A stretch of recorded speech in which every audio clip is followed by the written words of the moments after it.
Hi there, my name's Kicker Kolosny, and this is the Can House here in New Orleans, Louisiana. I'm Ann Kolosny. Yes. She's my wife.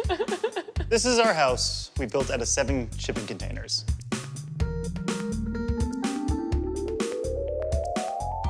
You can't ignore the origins of the house. The way this house was done was using the original shipping container floors. A shipping container is 8 feet wide and usually 20 or 40 feet long. So our dimensions of our house, by combining the two side by side, is 16 feet wide, and then we go 2 containers back, giving us 80 feet in the back. A shipping container is basically a Lego brick.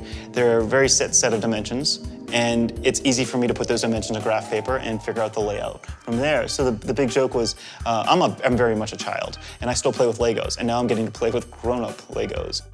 You know, this house is not a tiny home, despite people thinking, oh, shipping container house, that's cute, it's gonna be a tiny home. No, it's not, it's about 2,000 square feet. But despite that, we really wanted to make use of each and every single bit of space we could. Underneath the staircase here, not only a full pantry that goes all the way back in, but we have the dog section, and then we have a closet there for suitcases. This is where we store Chewy's food and water, and Chewy will go back there at night and sleep. You don't wanna accidentally step on a food bowl when you're running through a kitchen. Ann and I travel a lot, but we decided since we got married to collect magnets from each destination we've gone. So because this is a metal house, we thought magnets are the perfect way to decorate our house. I was raised here in New Orleans. When Katrina happened, I lost my home. My parents were rescued after 4 days on the roof of their house. Our family business was destroyed, and that really left some deep marks. Now I'm an adult and looking to put down roots, and I was looking for a house here in New Orleans. And I was struggling to find a home that felt right. And right to me was a few things. One of them was the layout, the floor plan I wanted, one that I could work from. And more importantly, I needed a house that felt safe. For most people in New Orleans, most houses are, very, simple wood-sided houses, Creole cottages or shotgun-style houses. And I lived in one of those when I was renting a home, and you could hear your neighbors. It felt flimsy. When the wind was picking up, I was always terrified the thing was gonna crumble. So I looked for a house that I could buy that was made out of brick or stone or concrete or something. And it just didn't exist in the city. And with the other requirements that you had. With the other requirements that were both a cool layout, but also affordable. And I couldn't find it. I couldn't find it. So the next logical step was, okay, let's buy a lot of land and build a house.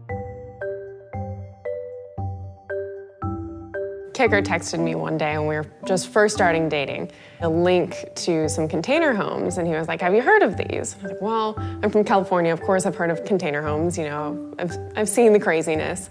And he texts me back and he goes, I want to build one. I thought he was out of his mind. And then I came home one day and he had a piece of graph paper with everything all drawn out, meticulously drawn out, exactly what he wanted. And he explained to me how he wanted the loft for his office and this big open floor plan, and I was sold. It made sense. New Orleans is a port city. We have shipping containers here. And I started researching it. They're metal, so you don't have to worry about termites, which are a big problem here.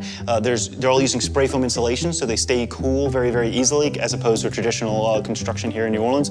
And I got really excited. Things got real when the lot was purchased, and it's like, okay, we're gonna build this thing. Now let's do it. But who's gonna do this? Like, what contractor in the city can do it? Well, so we started getting serious and we started looking at the numbers, and we had a budget set, and we were looking at how much, our big expenses were gonna be the shipping containers, the crane to move the shipping containers, the truckers, the foundation, these big things. And then the percentage you have to pay a contractor. Exactly, so things started adding up, and I was like, okay, we can be under budget with doing these things, it'll be fine. And then Kicker was like, well, the person who needs to build this is gonna take 30% of the building cost. And that's 30% we didn't have. So we made that decision then and there. We had a very serious talk. Like, if we're gonna do this, we're gonna do it without a contractor, and we're gonna take this on, and we are gonna build this house. But let's be honest, we don't back down from a challenge. I mean, it wasn't just, scraping pennies together. It was, we wanted to do something exciting. It's an amazing experience having to control the process of setting up 7 containers in one day. It's a very expensive. In one morning, in a couple of hours, with a crane parked on our neighbor's lot that we had to get permission for. And having to have a welder, and then having an arborist and the landscapers, off-duty cops, a structural engineer, having to have all these people there, that moment to set all 7 containers was stressful because every hour it was going to go over was going to cost us not $1,000, thousands of dollars. So we had to make sure it all happened on time and flawlessly. And it was just us. It did get stressful, it was rough, and we stumbled a lot. And a 6-month project spiraled into a year project. Neither one of us have any experience in the world of construction. I mean, we didn't own a hammer, and yet here we are taking on the task of building a house from scratch.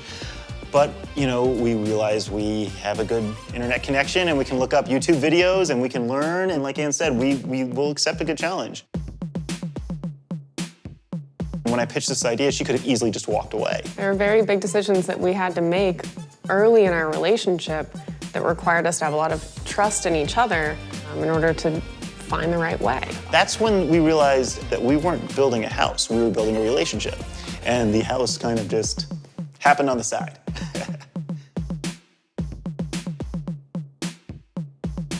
We really tried to embrace the natural aesthetic of the shipping container. We are not the first ones in the world to build a shipping container house, not even close to being the first ones.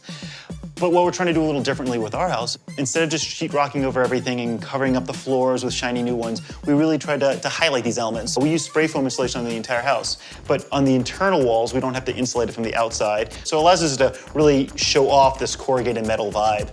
We wanted to keep the shipping container ceiling exposed for a few reasons. One, because it looks amazing. Having that ribbed structure kind of just looks so much cooler than a boring blank slate. But more importantly, it also gave us added height, and we were limited to 9 feet total, the dimensions of a shipping container. So we did not want to put down a drop ceiling, which means that we didn't have any ability to hide the lighting. The electrical. Fixtures. The electrical. That creates a whole nother element of complications because And design. And design. You now have to choose where your electrical is going to run and what it's going to look like, because people are going to see it. I want to be able to walk from my bedroom to my kitchen in my boxers and not have my neighbors see me. New Orleans is a really claustrophobic city. We have small lots and houses tend to be built right up alongside one another. So having my windows up high allows me to have that privacy, yet let them stay open all day long. This is the furthest back of the house, and you can kind of see, once you can connect 2 containers together to create that full space, we have a nice 16-foot wide bedroom here. Like I said, we try to use a lot of reclaimed wood in this house. The doors here are barn doors from a farm, an hour north of here that were going to be tossed away, 100-year-old doors. These end tables as well were also reclaimed. But we didn't want to have this house feel cluttered and claustrophobic. So by building the end tables into the wall, by putting our lights into the wall, it frees up the floor space that we just don't have that much of.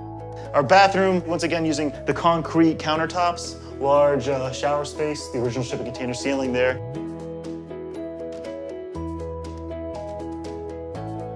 If you have a vision, you need to completely follow that vision. Inspect what you expect. Otherwise, it's not going to be done necessarily the way that you want. We have these I-beams throughout this house. And the painters, the subs, they all wanted to paint our I-beams. Like, let's hide them, let's make them disappear. That's not what we wanted. We wanted to, once again, embrace the industrial nature of this house. And somebody else may have liked I-beams that were painted white and disappeared into the ceiling, but that's not our vision. Despite what maybe some of the more experienced people might say, you've got an aesthetic you want, then embrace it. This is my studio, this is where I run my business. I'm able to sit up here, stare out at the beautiful windows, look at the cool memories from my childhood and stuff that inspires me on the shelf. What's also really cool about this space is you can really see that this is the shipping containers. You can clearly see where the 2 containers were welded together, where the seam has been, literally welded together. You can see our custom fabricated banisters that my wife and I designed. Something that we've been asked before is like, what's your favorite part of this house? What makes this house special to you? And for me, it's definitely that warmth and that gemütlich feeling, that feeling of, it's that Germanic concept of super warm and cozy. I love that cozy feeling we have when you have the light from the Edison light bulbs and the warmth reflecting from the wood and the big leather seat sofa here. Like, that is my cozy, happy place, and this is my home. And no matter how crazy the city is, whether it's work-related craziness or just because it's New Orleans, we're getting hit with another big hurricane storm, I feel totally safe. There is a lot of warmth in here, but it's something that we built together, and that alone is just so comforting to come in here and know that we made this happen. Every little element, every single weld, every single awkward door that we installed, like everything. We made that choice. We made that choice. For better or worse, we better made or that worse. choice. Some people can hang a painting up on the wall and hopefully it gives them that feeling of home. But for us, it's not just the paintings or the weird stuff we have on our walls. It's the walls themselves.